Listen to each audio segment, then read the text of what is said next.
Vamos a responder esta pregunta. Esta pregunta, valga la redundancia, hace referencia a uno de los pastores más conocidos en el ámbito evangélico aquí en Bolivia. Estoy hablando de Luis Guachalla. Ahora, la pregunta la voy a responder desde un aspecto histórico. Recuerden que este canal tiene que ver con historia.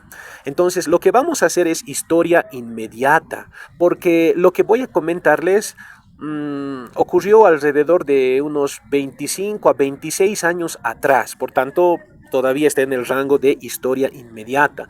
Ahora, lo que voy a comentarles no es aquello que me han contado o me han dicho, sino más bien aquello que he podido ver y escuchar, ¿no? Con mis propios ojos y oídos, ya que yo he formado parte de esta congregación, he sido una de las ovejitas del pastor Luis Guachalla hace unos 25, 26 años atrás. A ver, este tema del avivamiento, más o menos yo ya lo empecé a escuchar, puede ser que haya venido más antes, pero lo empecé a escuchar alrededor de 1997-98, donde se comienza a decir, tanto en la radio, Radio Sol, ¿verdad?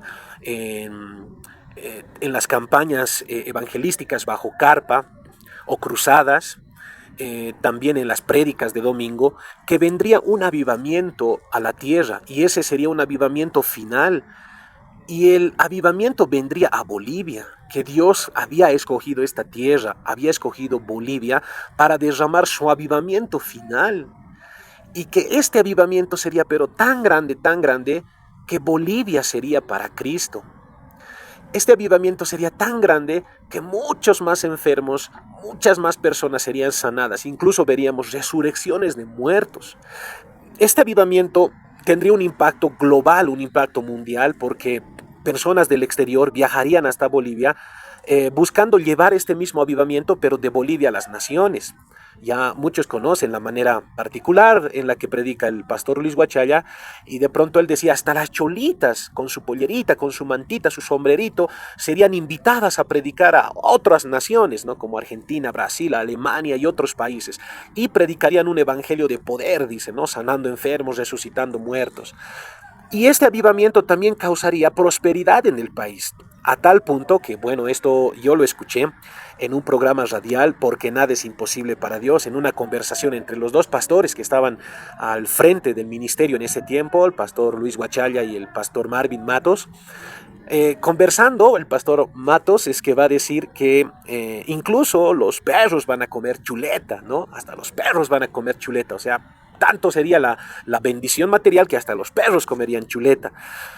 Y esto, bueno, fue avanzando el tiempo, ya llegando al 2000 o pasando el 2000, pues incluso se hizo una campaña grande en el estadio Hernando Siles. Estaba repleto el estadio, ¿no? Yo estaba ahí dentro, estaba repleto el estadio, mucha gente quedó afuera, no pudo entrar, incluso algunos lloraban, porque como que se daba la idea que el que va a entrar al estadio va a entrar al avivamiento, y el que queda fuera del estadio como que va a quedar fuera del avivamiento.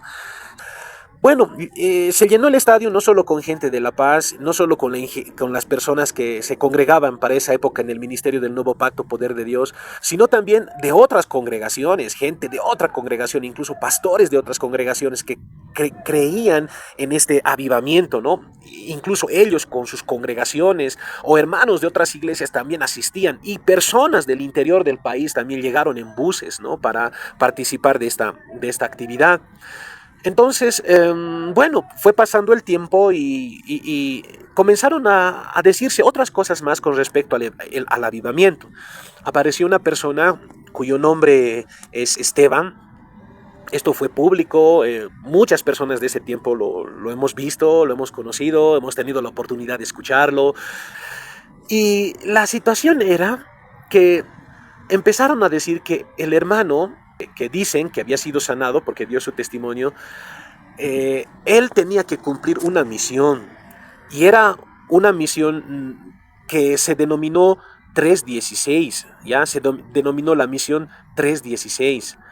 Y cuando uno preguntaba, ¿cuál es la misión 316? Bueno, te decían, pues tienes que orar.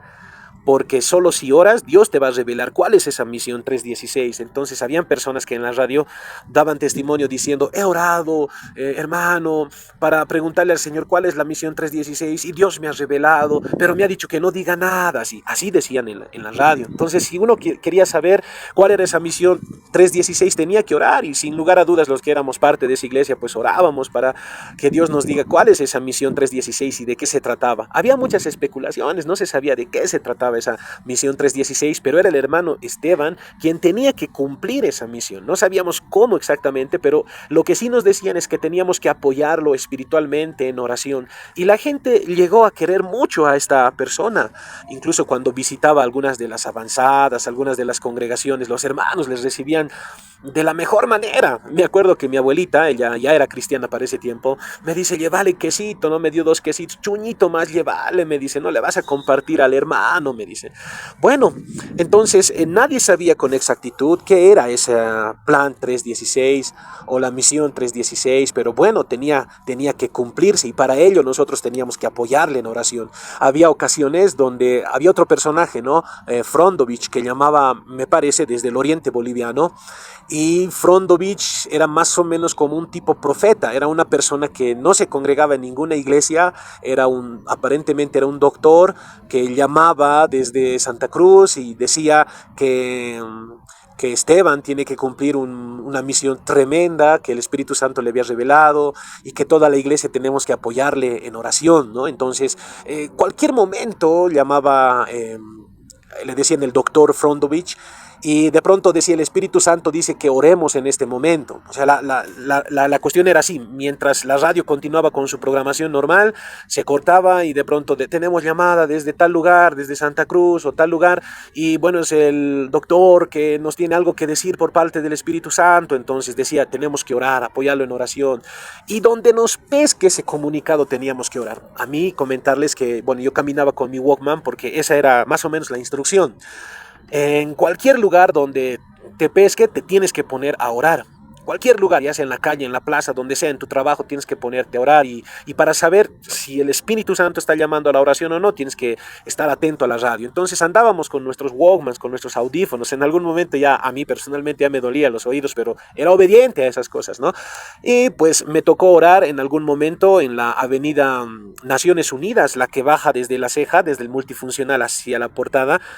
Por ahí, casi por el medio, yo me tuve que poner de rodillas y a orar. En otra ocasión me pescó en la Pérez Velasco, en la antigua Pérez Velasco, ¿no? Tenía otra fisonomía. Ahí me puse de rodillas en plena Pérez Velasco para orar por esto del avivamiento. Y así era. En medio de ello también ocurrió pues de que otro pastor muy conocido también a nivel nacional, que apellida Claure, Ricardo Claure, en su radio, porque también tenía su radio era Cristo Viene, comenzó a decir que Luis Guachalla y sus seguidores están mal, que no es correcto, que no es bíblico, que es falso. Incluso realizaba campañas de liberación a personas que eran de la iglesia, del poder de Dios, oraba por ellos y expulsaba de pronto espíritu inmundo de Guachalla, espíritu inmundo de tal, espíritu inmundo de cual, ¿no? Alzando nombres de personas que estaban cerca del pastor. Y pues habían personas que caían al piso, gritaban así, se contorsionaban. Entonces decía, ¿no?, que esto del plan 316 es falso, que no es verdad, que no es bíblico, etcétera, etcétera, etcétera. Y como respuesta, de pronto el pastor donde yo me congregaba decía, hay que perdonar, no vamos a meternos en ese conflicto, vamos a perdonar, pero no escuchen más a la radio del difamador o de los difamadores, decían. Entonces en varias prédicas los pastores de las avanzadas replicaban eso: cuidado, estés escuchando la radio de los difamadores, cuidado porque te vas a perder del avivamiento, del grande avivamiento, ¿no? Cuidado, no vas a entrar al grande avivamiento. Así era. Y por esa razón como que ya no escuchábamos otra radio que no sea Radio Sol. No estoy hablando de esa generación. No escuchábamos ninguna otra radio sino solamente Radio Sol. Para esa época estaba apareciendo la BBN. Pues para muchos de nosotros, o sea, como yo, tal vez no es el caso de todos, no había necesidad que te digan que no escuches la BBN porque la manera en la que hablaban, la manera en la que enseñaban, como que no era atrayente, porque estábamos acostumbrados nosotros a los gritos, ¿verdad? Tremendazo, milagroso, increíble, ¿no? A las prédicas así con gritos, con euforia. Como no era así la BBN, no había problema que nos digan que no tenemos que escuchar. Pero por si acaso no escuchábamos ni la BBN, ni Cristo Viene, ni Eclesia, ninguna otra radio más escuchábamos. Esto estamos hablando, por eso, alrededor de los 2000, ¿no? Antes del 2000, después del 2000, porque saben que la memoria es frágil, ¿verdad? Por eso es que les estoy comentando de esta manera. Bueno, eso es lo que aconteció, comentarles hace unos 26, 25 años atrás aproximadamente. Así fue para muchas personas que pueden ser parte de esta congregación Poder de Dios en la actualidad y que de pronto no sabían de esta parte, de esta situación que les estoy narrando. Y repito, no es, como ustedes han notado, no es una crítica, ni un ataque, ni nada por el estilo. Más que todo es como un recabar la historia inmediata y lo que yo recuerdo es lo que les estoy mencionando. Ahora, puede ser que en esta plataforma hayan personas que han estado en ese tiempo también, tal vez en la misma iglesia que es Poder de Dios o en la otra que es Cristo Viene. Y a ver, pues sería interesante que comenten qué es lo que recuerdan, qué cosas han vivido ustedes en ese tiempo. A ver, comenten para hacer una manera de diálogo, ¿no? Y si, bueno, si tienes algo que comentar y decir, pues ahí te leo en los comentarios.